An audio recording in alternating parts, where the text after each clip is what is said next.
Hi, this is Paul from Paramount Network Systems, found at webjunk.com. And we're talking about the Calendar Plus plugin for WordPress. And we're going through categories and how to use them. If you watched the first video, we talked and created a basic calendar, and we did create two categories. So if you remember, under Manage Categories, we created a general, which was there by default, and then we added a second one called Training. And you notice it had category ID 2, so that when we put the short code in, we put calendar with the number 2. Now, we had a general one, but if you noticed, it doesn't exist here.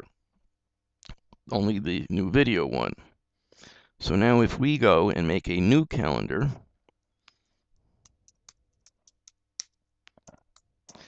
and there's the short code, and remember, it's the curly brackets, not the flat brackets, not parentheses, the curly brackets. So the proper way to use this is the curly bracket with calendar, in uppercase, and the number of the category ID that you want to use. Now, we'll use number 1, since we're not using that one yet, and we'll click Update. Now, if we refresh this page, you see our calendar appears. Now you see the sales meeting on the 26th.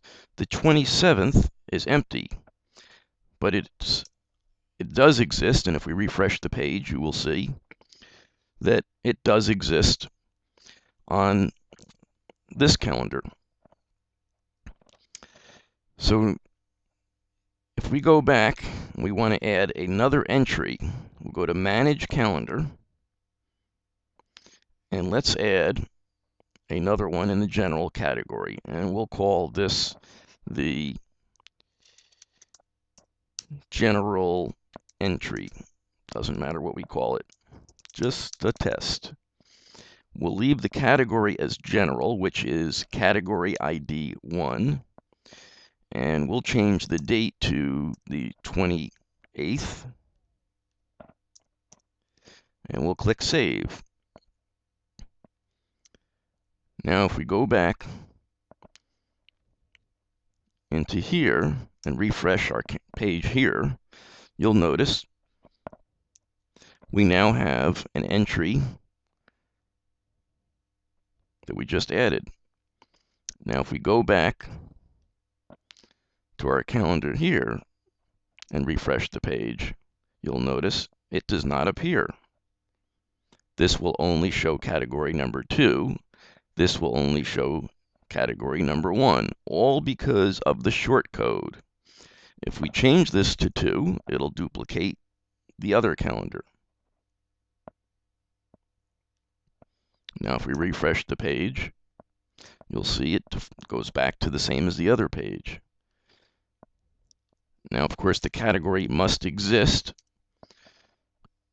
and it should have entries in it, otherwise there's nothing to show.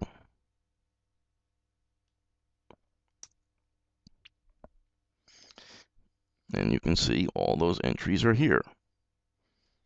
And that's all there is to using categories. Just make sure that you use the proper short code and the proper ID number. If you want to do category 1, 2, now you'll notice we have all of them listed. So you can combine them. They don't have to be in numbers. So if we had 3 categories, you could do 1 and 3, or you could do 1, 2, 3. It really doesn't matter. But that's all there is to using the categories. And then you end up with a working calendar. And you can have multiple calendars. The only thing to watch for is you cannot do is have multiple calendars on the same page. They must be on separate pages because it'll take the first short code. That's a limitation of the short code in use.